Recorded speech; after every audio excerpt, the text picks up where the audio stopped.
तो थोड़ा सा हटके ये वीडियो Naukri.com यानी कि इन्फो एज के बारे में होने वाला है, तो इस वीडियो को आप पूरा देखिएगा तभी ये वीडियो आपके अच्छे से समझ में आएगी। इस वीडियो के बाद आई डोंट थिंक कि आपका कोई भी डाउट रहेगा Naukri.com के रिगार्डिंग कि ये स्टॉक इतना ज़्यादा क्यों गिर चुका है, क्या इस स्टॉक में और भी गिरावट बाकी है और फ्यूचर इस कंपनी का किस प्रकार का हमें देखने के लिए मिल सकता है। तो दोनों ही टेक्निकल और फंडामेंटल एनालिसिस हम इस वीडियो में करेंगे, तो इस वीडियो को आप पूरा देखिएगा। तो गाइस बात करें फंडामेंटल्स की, तो पहले हम कंपनी के बिजनेस को थोड़ा एनालाइज कर लेते हैं। मेरा थोड़ा डिफरेंट व्यू रहेगा, डिफरेंट तरीके से मैं इस कंपनी को एनालाइज करने वाला हूं, तो आप थोड़ा समझते हुए चलिएगा।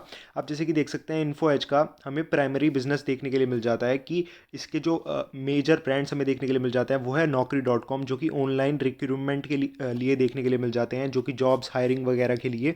फिर 99 एकर्स हमें देखने के लिए मिल जाता है, ऑनलाइन रियल एस्टेट का इस कंपनी का हमें देखने के लिए मिल जाता है काम।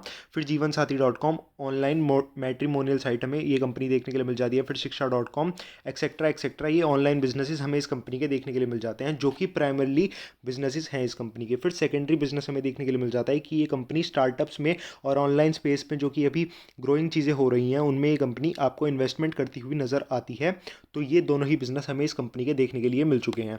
सेकंड जो बिजनेस है, जो कि ये कंपनी स्टार्टअप्स में इन्वेस्ट करती है और ऑनलाइन स्पेस में इन्वेस्ट करती है, उसी के रिगार्डिंग इस चीज़ को आप याद रखिएगा, इसी के रिगार्डिंग ये स्टॉक अभी आपको गिरता हुआ देखने के लिए मिल रहा है। कोर बिजनेस में कोई भी ऐसी परेशानी इस कंपनी के आपको देखने के लिए नहीं मिल जाती। जस्ट जो अभी इसने स्टार्टअप्स में इन्वेस्ट किया था जैसे जोमेटो, पीवी फिनटेक, उनकी वैल्यूएशन काफ़ी ज़्यादा हाई हमें देखने के लिए मिल रही थी, प्रीमियम पर वो ट्रेड हो रहे थे, मैंने वीडियो बनाकर आपको बताया भी था।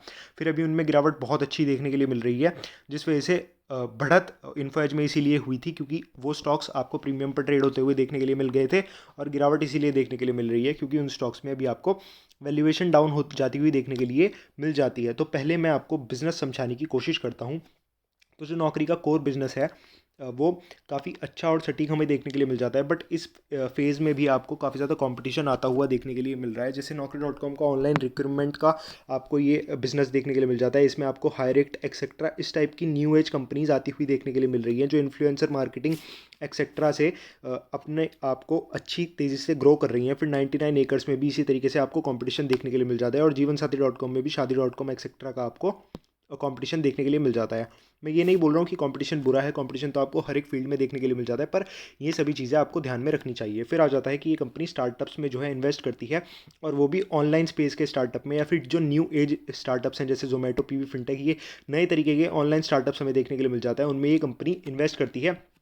तो गाइस इस कंपनी में सिर्फ वही लोग इन्वेस्ट करें जो कि अग्रेसिव इन्वेस्टर्स हैं, जो यानी कि उन्हें ज़्यादा गिरावट भी अगर वो अपने पोर्टफोलियो में देखें तो वो सहन कर पाएँ इस कंपनी को, तब भी होल्ड कर पाएँ, क्योंकि ये कंपनी इन टाइप्स के स्टार्टअप्स में अगर इन्वेस्ट करेगी तो स्टार्टिंग में ये कंपनियाँ जो है काफ़ी ज़्यादा कैश बर्न करती हैं। यानी जैसे अगर आप जोमेटो का भी प्रॉफिट देखेंगे तो कोई भी प्रॉफिट आपको उसमें नहीं देखने के लिए मिलता। कंपनीज वो कैश बर्न कर रही हैं, और इस होप में कैश को वो बर्न कर रही हैं कि फ्यूचर में फ़िलहाल वो अपना कस्टमर बेस बना रही हैं, जिससे फ्यूचर उनका अच्छा हो सके, फ्यूचर में वो नई नई चीज़ें या फिर प्रोडक्ट्स या सर्विसेज लॉन्च करें, जिससे उन्हें अच्छा खासा प्रॉफिट जनरेट हो। तो बहुत ही अगर आपका फ्यूचर का विजन है या फिर आपको ये ऑनलाइन स्पेस समझ में आता है, तभी आपको इन्फो एज यानी Naukri.com में इन्वेस्ट करना चाहिए। बाकी 70 to 80% हमें इनका कोर बिजनेस देखने के लिए मिल जाता है, जो कि काफ़ी अच्छा है इन्फो एज का। बट वही की कंपटीशन का भी आपको ध्यान रखना चाहिए। फिलहाल जो 30% इसका बिजनेस है कंपनी का, उस वजह से ये स्टॉक आपको डाउन जाता हुआ देखने के लिए मिल रहा है। अब हम आगे इंपॉर्टेंट बातें कर लेते हैं। कंपनी का मार्केट कैपिटलाइजेशन आपको 56,000 करोड़ का देखने के लिए मिल जाता है। पीई यानी प्राइस टू अर्निंग को आपको इस कंपनी में नहीं देखना चाहिए। मैं उसका लॉजिक आपको समझा देता हूँ कि देखिए, जैसे रियल एस्टेट कंपनी में भी आपको पीई नहीं देखना चाहिए, मैंने काफ़ी बार बताया है, क्योंकि कभी कभी उन कंपनीज़ में आपको बहुत ज़्यादा जैसे फ्लैट सेल होते हुए देखने के लिए मिल जाएंगे, कभी कभी बहुत कम फ्लैट सेल होते हैं। जैसे डीएलएफ की अगर मैं बात करूँ तो उन कंपनीज़ में कभी बहुत ज़्यादा प्रॉफिट हो जाएगा, कभी बहुत कम प्रॉफिट हो जाएगा। तो प्राइस टू अर्निंग देखने का कोई मतलब नहीं है, क्योंकि प्राइस अपॉन अर्निंग जब आप करेंगे तो जो अर्निंग होती है वो एक साल की अर्निंग होती है, तो उस साल में कितने फ्लैट बिके ये सभी इंपॉर्टेंट हो जाता है। फिर पीबी फिनटेक के हम सेकेंडरी बिजनेस की बात करें, जो कि इनका हमें देखने के लिए मिल जाता है इन्वेस्टिंग का बिजनेस, तो उसमें जब ये प्रॉफिट बुक करेंगे तब इस कंपनी को प्रॉफिट होगा, वरना इस कंपनी को प्रॉफिट नहीं होगा। और अगर कंपनी को प्रॉफिट नहीं हो रहा है तो इसका मतलब ये नहीं है कि कंपनी को प्रॉफिट नहीं हो रहा, वो अनरियलाइज प्रॉफिट कंपनी को हो रहा है। जैसे आप मान लीजिए, ज़्यादा कॉम्प्लिकेट नहीं करता मैं, इजीली आपको समझाने की कोशिश करता हूँ। 1 लाख आपने शेयर मार्केट में इन्वेस्ट किए हैं और वो 90,000 रह गए, तो वो कोई लॉस नहीं है। और अगर वो 1,10,000 हो गए तो वो कोई प्रॉफिट नहीं है।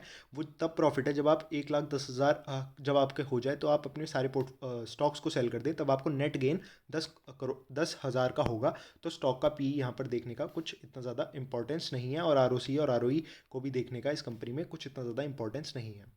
गाइस, हर एक कंपनी को एनालाइज करने का एक डिफरेंट व्यू होता है, एक डिफरेंट तरीका होता है। फाइनेंशियल सेक्टर की कंपनीज अलग तरीके से एनालाइज होती हैं, फाइनेंस कंपनीज, बैंकिंग कंपनीज अलग तरीके से एनालाइज होती हैं, उनमें आरओसी और आरओई को इतना ज़्यादा नहीं देखना होता। बाकी हर कंपनी अलग अलग तरीके से यहाँ पर जो है एनालाइज होती है, कॉमोडिटी सेक्टर की कंपनीज अलग तरीके से एनालाइज होती है। तो गाइस, अब बात कर लेते हैं जो नेक्स्ट इंपॉर्टेंट फैक्टर निकल कर आता है शेयर होल्डिंग पैटर्न की। तो आप देख सकते हैं प्रोमोटर होल्डिंग आपको ऑलमोस्ट सेम ही देखने के लिए मिल जाएगी। 1-2% के स्टेक्स जो हैं प्रोमोटर ने बेचे हैं, लेकिन काफ़ी वीक यानी काफ़ी कम आपको प्रोमोटर होल्डिंग इस कंपनी में देखने के लिए मिल जाएगी। बट अगर आप सेकेंडरी शेयर होल्डिंग देखें तो वो एफआईआई और डीआईआई की आपको देखने के लिए मिल जाएगी। तो 90% आपको जो है शेयर्स स्ट्रॉन्ग हैंड्स में देखने के लिए मिल जाएंगे, बाकी फिर 10% आपको पब्लिक इस कंपनी में देखने के लिए मिल जाती है।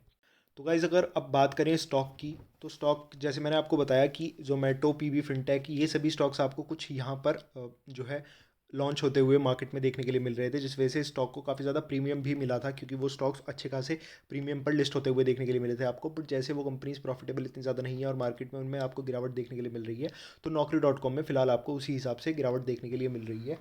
सिर्फ उन्हीं लोगों को इस कंपनी के ऊपर इन्वेस्ट करना चाहिए जिन्हें ये जो नई नई कंपनीज आ रही हैं, और जिस भी कंपनीज में ये कंपनी इन्वेस्ट करती है उनमें अगर आपको फेथ है, तो तभी आपको Naukri.com में इन्वेस्ट करना चाहिए। इन कंपनीज़ को उससे फ़ायदा भी बहुत ज़्यादा होगा। अगर ये सही जाएंगे तो प्रॉफिट भी इनको बहुत ज़्यादा होगा, लेकिन अगर ये गलत जाएंगे तो इससे नुकसान भी इन कंपनीज़ को बहुत ज़्यादा होगा। तो सिर्फ अग्रेसिव इन्वेस्टर ही इस कंपनी में इन्वेस्ट करें, और इस कंपनी को आपको एनालाइज भी, और या फिर जो भी ये नई नई कंपनियाँ ये कंपनी नई नई चीज़ें कर रही है, नई नई कंपनीज़ को एक्वायर कर रही है, इन सभी चीज़ों को और न्यूज़ के ऊपर आपको ध्यान देना चाहिए। ट्रैक करने की इस कंपनी को बहुत ज़्यादा नीड पड़ती है। 5% से ज़्यादा का एलोकेशन आप ना दें इस कंपनी में बिल्कुल भी, क्योंकि एक आपका कॉन्फ्लिक्ट भी आ जाता है इसमें, क्योंकि ये कंपनी क्या पता किस विचार से उस कंपनी में इन्वेस्ट कर रही हो, और आपको वो कंपनियां समझ नहीं आ रही हैं जिन कंपनीज़ में ये company as a angel investor या फिनटेक इन्वेस्टर इन्वेस्ट कर रही है। तो इन सभी चीज़ों का आपको ध्यान रखना चाहिए। बाकी कोर बिजनेस Naukri.com का, जैसे मैंने बताया आपको, कंपटीशन एक्सेट्रा, उन सभी चीज़ों का भी आपको ध्यान रखना चाहिए। अगर बात करें कि आपने फोमो में या फिर बिना इतना ज़्यादा एनालाइज किए, डीप एनालाइजेशन किए, इन्वेस्ट ऊपरी लेवल पर कर दिया, तो ये कुछ इंपॉर्टेंट लेवल्स बन रहे हैं। अभी इंपॉर्टेंट लेवल्स के आसपास ही स्टॉक अपने काम कर रहा है। आप एवरेज डाउन कर सकते हैं। फ्रेश इन्वेस्टमेंट अगर आप करना चाहते हैं, कंपनी का बिजनेस आपको अच्छा लगता है, तो इन लेवल से आप इन्वेस्ट करने के बारे में सोच सकते हैं। नेक्स्ट मेजर सपोर्ट हमें कंपनी का 3800-3700 के आसपास देखने के लिए मिल जाता है। देखने वाली बात होगी कि वहाँ तक क्या इस स्टॉक में आपको गिरावट देखने के लिए मिलती है। तो आई होप मेरा ये जो एनालाइजेशन है वो आपको पसंद आया होगा।